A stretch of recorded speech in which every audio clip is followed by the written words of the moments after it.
Welcome back to a 10 TV News special report, Criminals Off the Record. I'm Jerry Revish. And I'm Kristen Hartman. Before the break, 10 Investigates revealed the existence of thousands of missing criminal records. Those records form the backbone of what keeps criminals away from Ohio's children and the elderly. But as 10 Investigates' Nathan Baca shows, the system meant to keep this from happening is collapsing despite years of warnings. Just think about it. Very personal details about you and everyone around you goes through network computers like these all the time. Fingerprints, police reports, court records, all stored inside computers can tell you about people's criminal pasts so we can protect ourselves in the present. Even if you don't have a criminal record, you can hardly get a job these days without a background check. So we'll continue our investigative journey by showing how some courts are to blame for the broken criminal background check system. Nora Lima always wanted to be a nurse. Prized possessions. She just waited until she was 58 to work on that dream. The nursing bag. Lima graduated from nursing school June 2012, but she couldn't take her nursing board exam until October because of a 4-month delay in her background check. Emails obtained by 10 Investigates shows the nursing board says they didn't receive Lima's information from the Bureau of Criminal Investigation. BCI is part of the Ohio Attorney General's office. I thought that maybe someone had stolen my identity and had committed crimes or something using my identity, because surely it wouldn't take that long. During that delay, Nora watched her training and her dreams of being a nurse slowly slip away. When you see this email, how does it make you feel? Really mad. If I do my job the way they're doing their job, there'd be dead people. Lima's case was not the only one. 10 Investigates found at least 300 other emails detailing delays in getting nurses clearance to take their final exams. And this problem does not just affect nurses. More internal emails from the group running Ohio's criminal background checks show the scope of the problem. One supervisor wrote, "Today I am getting numerous calls from upset teachers that their results are still not at the Ohio Department of Education." That supervisor added, "This is extremely important because it is affecting a lot of teachers." I think it's a travesty. Undercover private investigator David Conley runs background checks for numerous Ohio companies. Conley recalls the problems created when local accountants tried getting required background checks to apply for jobs. And it dragged on for 4 or 5 months. And they kept being told by the accountancy board they never received it. They would call us, they would call BCI, and they were getting the run around it. It's an unfortunate deal. Why were people with no criminal record finding it so challenging to be able to get background check clearance to get jobs? To find the answer, we flipped the question. Why were people with criminal pasts finding it so easy to get clearance? For some, the answer was here at the local courthouse.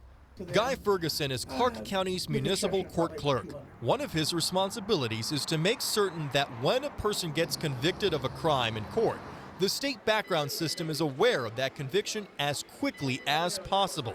Ferguson thought his records were sent without a problem, that is, until he got a call from BCI. They had not received any data from us since August, and our records indicated that we had sent the information to them through October, but had not received any confirmation. Ferguson thought he fixed the problem with a new way of sending the background check files, but then BCI changed the way they accept court records last summer. So they changed the system, but they didn't tell you that. Yeah, when they changed it the second time. This problem wasn't limited to just Clark County. Technical problems prevented Franklin County records from being included in the state system. Cincinnati's Hamilton County went dark a total of 5 months. Several other counties failed to send in felony conviction records to the state for months. And there's another problem in getting clear and accurate background check information. The Attorney General's office looked at the courts this January. They found only these 18 counties in green send both misdemeanor and felony records electronically. Courts in Columbus, Toledo, and Cleveland, at least periodically, still send their records by mail. But criminals move faster than the mail. That and the numerous computer errors leaves police officers on the street relying on outdated information.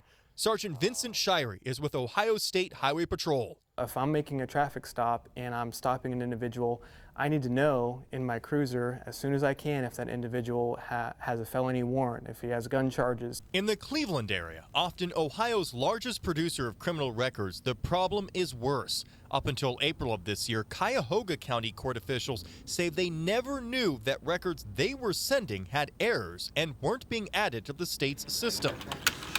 10 Investigates was joined by the Columbus Dispatch in scrutinizing internal emails from the Attorney General's office. Reporter Randy Ludlow explains how the Attorney General's office deals with missing criminal records statewide. BCI employees spend countless hours on the phone trying to contact the courts to learn if there's been a conviction accompanying that arrest.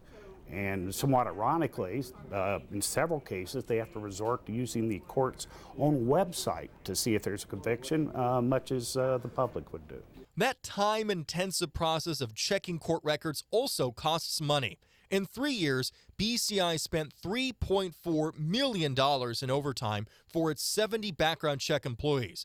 Dr. James Wayman of California's San Jose State University has sounded the alarm on failing background check systems for years. You keep asking the system to do more and more, faster and faster, and the system wasn't designed to do that. These systems break down quite regularly. They need to be regularly maintained, but not only that, they need to be replaced. So the problems were clear. Missing records, computer failures, all leading to Ohio's criminals getting off the record. But the question remained, what could be done to fix this? So we've shown you the problem, but what's being done to fix it? When we return, we'll show you what action the state is taking. I'm appalled that we're going to wait another 2 years to ensure that the system is fixed. And see why some say change isn't coming soon enough. And don't forget, you can chat online with our investigators right now on Facebook and Twitter. Just use the hashtag BrokenTrust.